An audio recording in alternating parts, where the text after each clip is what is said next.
Alors, c'est vendredi et on se rencontre encore. Aujourd'hui, je viens pour vous parler des 10 micronutriments qui sont présents seulement dans les aliments d'origine animale. Des micronutriments extrêmement importants pour votre santé et que vous n'aurez pas si vous suivez cette tendance de baser votre alimentation sur les aliments d'origine végétale. Et donc, avant que nous commencions, vous pouvez déjà me laisser votre like ou interagir avec ces contenus de n'importe quelle façon, en les likant, en partageant, en laissant un commentaire, car cela m'aide énormément ici. Ok, ne tardons plus, commençons tout de suite.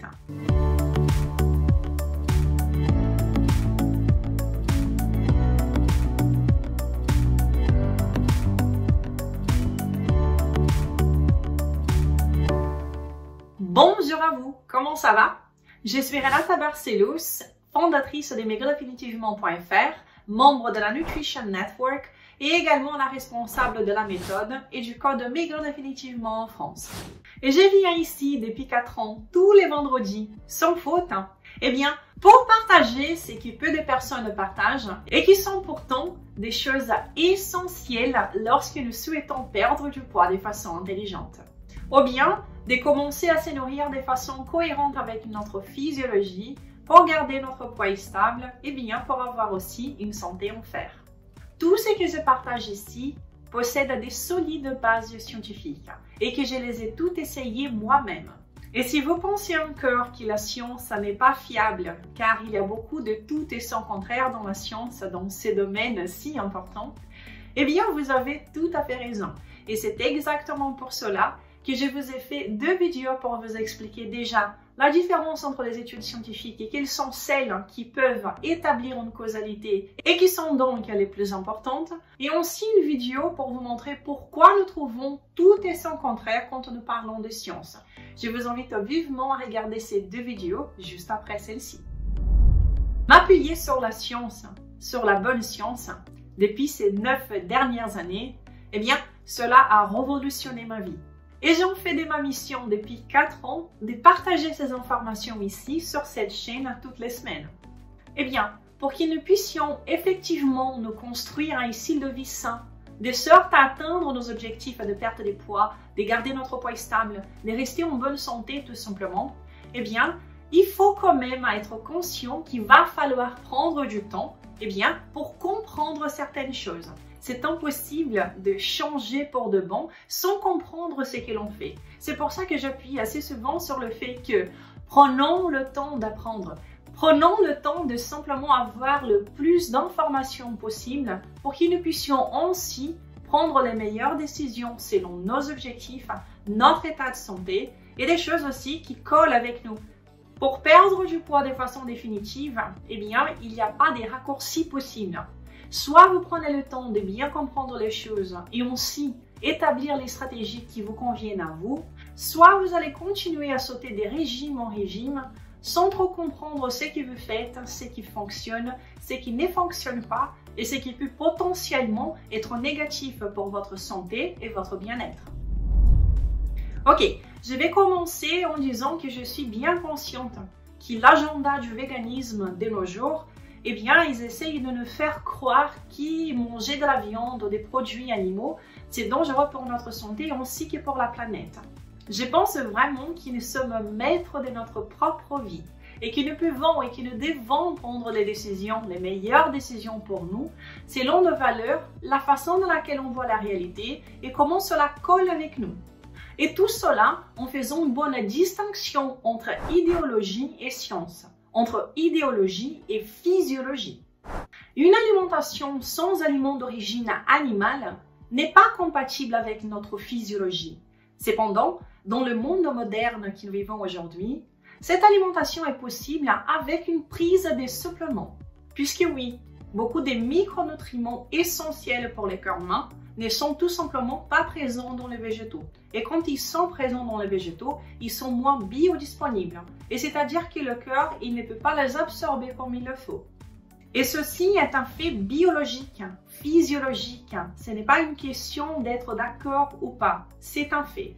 Je n'ai jamais rencontré une personne qui se réjouisse de la maltraitance animale ou qui mangent des produits d'origine animale parce que cela inclut une violence contre les bêtes. Non, nous mangeons de la viande et des produits d'origine animale puisque nous l'avons toujours fait. Nous en consommons depuis au moins 400 000 ans. Nous avons évolué en mangeant ces aliments. Nous avons même évolué grâce à ces aliments. Nous savons que les australopithèques étaient végétariens et qu'ils avaient donc un système digestif plus long et un cerveau plus petit. Et que cela s'est inversé avec la consommation d'aliments d'origine animale ainsi que la manipulation du feu. Nous manipulons le feu depuis au moins 300 000 ans. Et il n'a jamais existé une population de l'espèce Homo, nous, qui ne mangeait pas, qui ne consommait pas d'aliments d'origine animale. Notre corps a évolué avec cette consommation. Et c'est justement pour cela qu'il existe des micronutriments essentiels qui sont trouvables justement et seulement dans les aliments d'origine animale. Et encore une fois, cela est un simple fait. Ce n'est pas simplement une opinion. C'est même un signe de la nature pour nous montrer quels sont les aliments qui doivent être présents dans notre alimentation. Donc, j'ai vu bien entendre que l'on choisisse de ne plus consommer des aliments d'origine animale par respect par les animaux. J'ai été végétarienne par ces mêmes raisons. Je voudrais juste ne pas être insultée avec des affirmations telles que la viande est dangereuse pour notre santé et que nous pouvons très bien nous passer d'eux. Cela n'est pas vrai et c'est potentiellement dangereux comme affirmation. Car ceux qui l'affirment les font par une grande ignorance, au manque de responsabilité même. Car tout ce qui est affirmé sur les réseaux sociaux ou bien sur les médias, bien, cela finit toujours par impacter et par influencer les personnes. Toutes les études qui montrent que manger de la viande puisse causer n'importe quel problème de santé, eh bien, elles sont toutes observationnelles. Elles ne peuvent pas établir causalité. En contrepartie, l'état de l'art de la science, des révisions systématiques, nous montrent que nous ne devons pas avoir peur de la viande et qu'elle est très importante pour notre santé. Bref, nous ne devons jamais mélanger idéologie avec science, idéologie avec physiologie. Si malgré tout, vous n'êtes pas d'accord avec ce que j'ai dit ici, eh bien, vous pouvez tout simplement continuer votre chemin. Je ne suis pas là pour essayer de vous faire changer d'avis. Je suis juste là, comme je suis depuis 4 ans, juste pour partager des faits. Avoir des faits, c'est ce qui nous permet de prendre les meilleures décisions pour nous. Et je crois que cela est un droit de chaque être humain. J'ai 3 conseils de lecture pour ceux qui pensent qu'il n'est pas manger des produits d'origine animale va sauver la planète, ou bien qu'il n'est pas manger des produits d'origine animale est le meilleur pour notre santé, que nous pouvons très bien se passer d'eux et que nous n'avons même pas besoin de prendre des supplémentations, car tout ce que nous avons besoin est aussi présent dans les végétaux. Donc le premier est Sapiens de Yuval Noah Harari, le mythe végétarien de Lear Keith, et enfin The Secret Cow qui a été écrit par Rob Wolf et Diana Rogers. Ceux qui ont déjà lu ces 3 livres et qui veulent revenir vers moi pour avoir un échange sain et enrichissant, je suis preneuse. Par contre, évitons simplement de balancer nos opinions qui sont simplement, généralement la plupart du temps, des idées que nous nous faisons à partir des opinions des autres. Échangeons pour nous comprendre avec des bases et de la compassion, et non pas par le simple besoin de dire ce que nous pensons, sans prendre le temps de réfléchir ni de nous documenter sur les sujets que nous voulons discuter. Échangeons pour nous comprendre et non pas pour nous diviser. Ok, donc j'ai déjà beaucoup parlé. Commençons tout de suite à parler de cette liste des 10 micronutriments qui sont présents seulement dans les aliments d'origine animale. Le premier est la créatine, et je suis sûre que vous avez déjà entendu parler d'elle, n'est-ce pas? La créatine est présente dans les muscles et également dans le cerveau. Et peut-être que vous avez entendu parler des suppléments de créatine qui sont assez communs dans le monde des bodybuilders, les culturistes, car elle est connue pour augmenter les performances physiques, des forces. Alors que la créatine n'est pas un micronutriment essentiel, puisque notre foie la produit, la littérature nous montre que le niveau de créatine chez les véganes et végétariens est assez faible. Une étude a montré que les groupes où les participants ont eu une alimentation ovo-lacto-végétarienne et qui n'ont pas pris de supplémentation avaient beaucoup diminué leur concentration de créatine dans leurs muscles. ce qui n'a pas été le cas pour ceux du groupe qui consommaient des viandes et poissons. Avoir assez de créatine est associé à une meilleure performance physique, musculaire et également augmenter les performances cérébrales comme la mémoire. Et le prochain est la carnitine qui est présente dans la viande. La carnitine est une molécule très importante car elle transporte, elle amène les acides gras d'échelle longue dans les mitochondries pour être transformés en ATP. Autrement dit, elle dirige les graisses vers la centrale d'énergie de nos cellules, les mitochondries, pour être oxydées et aussi utilisées en tant qu'énergie. Et simplement dit, la carnitine aide dans la combustion des graisses. Et la carnitine aide même dans le nettoyage des déchets de la mitochondrie pour enlever tous ces sous-produits de cette oxydation des graisses. C'est magique, n'est-ce pas? Le corps peut lui-même produire de la créatine. Néanmoins, pas de façon suffisante pour une augmentation des performances. Dans la littérature scientifique, tout comme dans les cas précédents, nous observons que chez les véganes et chez les végétariens, les niveaux de carnitine sont assez faibles. Et que ces personnes devraient donc bien veiller à supplémenter la carnitine. Je ne vois pas une meilleure supplémentation que l'aliment vrai pour augmenter nos performances et avoir des bons niveaux de carnitine. Le prochain est la taurine. La taurine est un aminoacide essentiel pour le corps humain et qui est présent seulement dans les aliments d'origine animale, comme les viandes, les poissons, les fruits de mer, etc. Et la taurine joue un rôle important dans le système immunitaire ainsi que dans le système antioxydatif. Et le prochain est la carnosine. La carnosine est un puissant antioxydant pour notre cœur et qui est également présent seulement dans les aliments d'origine animale.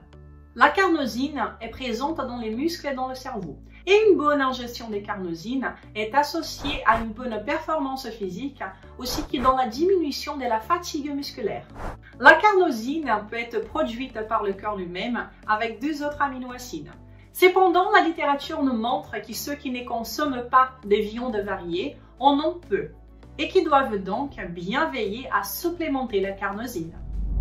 Et le prochain est la vitamine K2 qui est très importante et qui est associée au métabolisme du calcium, à la santé cardiaque ainsi qu'à la capacité de coagulation du sang.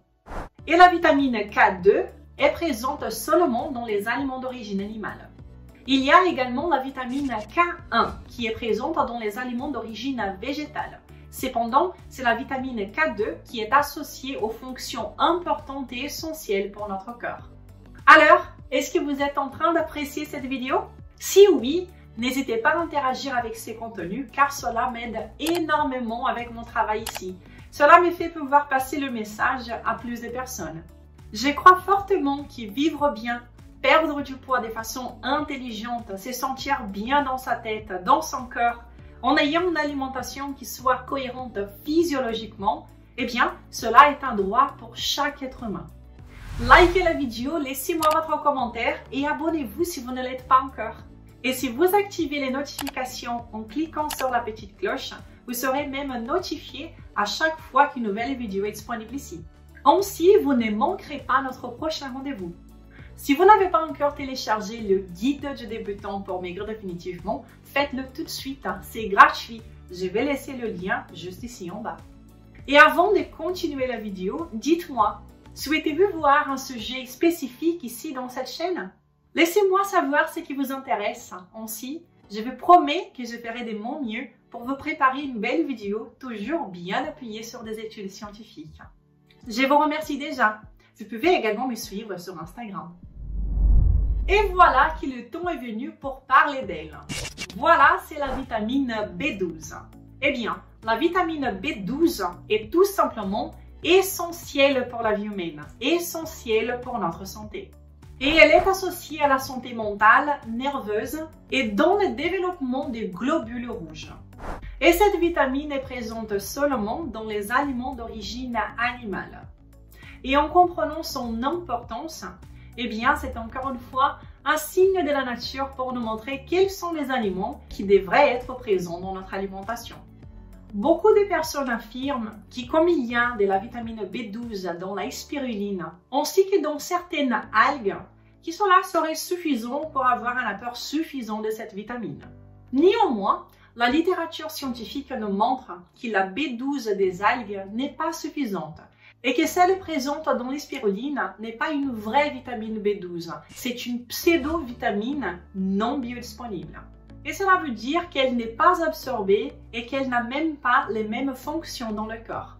Donc, soyez bien attentifs si vous entendez des gens dire que vous n'avez pas besoin de supplémenter votre vitamine B12 si vous les consommez sur la forme végétale.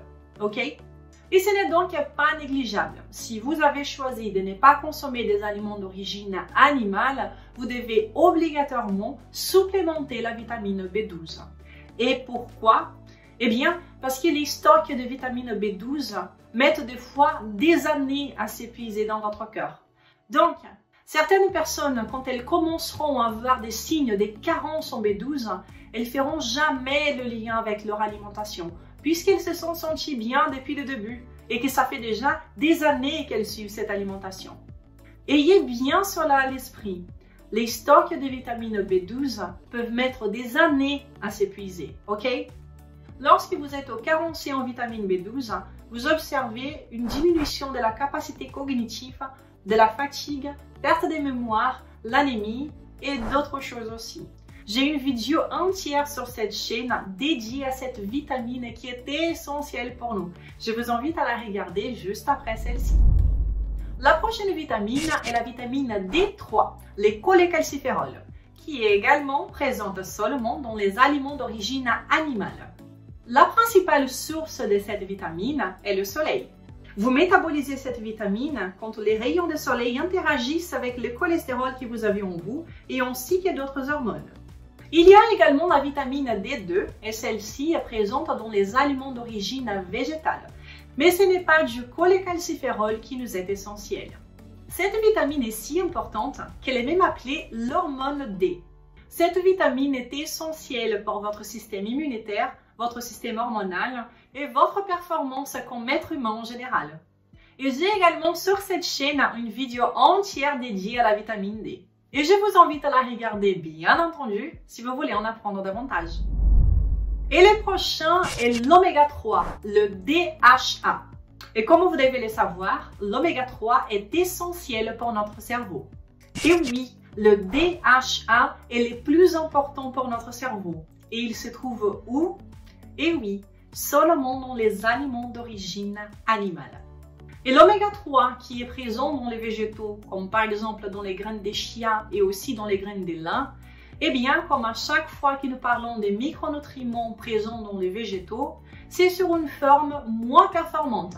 C'est une version inférieure aux nutriments que nous trouvons dans les aliments d'origine animale. L'oméga 3 contenu dans les végétaux est le ALA. Et le corps peut transformer le ALA en DHA.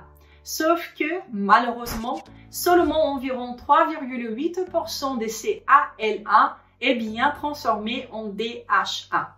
Et donc, cela vient encore une fois corroborer avec l'importance de consommer des vrais aliments. De consommer des aliments d'origine animale ou bien de bien les supplémenter. Et maintenant, nous avons l'arcérine qui est un dérivé de la carnosine et qui est également essentiel pour la santé mentale. Et le prochain, c'est le fer héminique. Et ici, comme pour les autres micronutriments, les versions contenues dans les végétaux sont celles moins performantes, tandis que celles qui sont importantes pour le corps sont présentes seulement dans les aliments d'origine animale. Le fer des végétaux sont le fer non héminique. Il est absorbé d'une façon différente et n'a même pas les mêmes fonctions dans le corps, sans négliger le fait qu'il est très peu absorbable à cause des antinutriments contenus dans les aliments. Le fer héminique est très important pour le corps et comme nous le savons très bien, la carence en fer est la cause numéro 1 de l'anémie. Le fer est aussi très important pour les transports d'oxygène dans les hémoglobines, dans les globules rouges. Donc, si vous êtes facilement essoufflé, allez voir si vous n'êtes pas carencé en fer. Le fer est un micronutriment essentiel et j'ai même aussi une vidéo sur cette chaîne si vous voulez en apprendre davantage. Et quand vous consommez ces aliments qui nous sont essentiels, quand vous suivez une alimentation forte, une alimentation qui soit cohérente avec votre physiologie, eh bien, vous avez des résultats incroyables. Moi-même, j'ai révolutionné ma vie en suivant cette alimentation. Et c'est pour cela même, pour connaître les pouvoirs de cette alimentation, d'une alimentation qui soit évolutivement cohérente, physiologiquement cohérente, tout en étant 100% basée sur la science. C'est bien pour cela que je suis ici toutes les semaines pour vous parler de cette alimentation, de promouvoir l'importance d'avoir une vraie alimentation basée sur la consommation des vrais aliments, de manger vrai et de s'appuyer sur des faits, sur la science plutôt que sur des idéologies. Si vous voulez mon aide et si perdre du poids est votre objectif, eh bien, je vous invite à venir découvrir mes programmes de perte de poids, principalement le code maigre définitivement. Si cela vous parle et si vous voulez vous lancer, alors n'hésitez pas à nous rejoindre dans les groupes d'entraide pour les participants du code.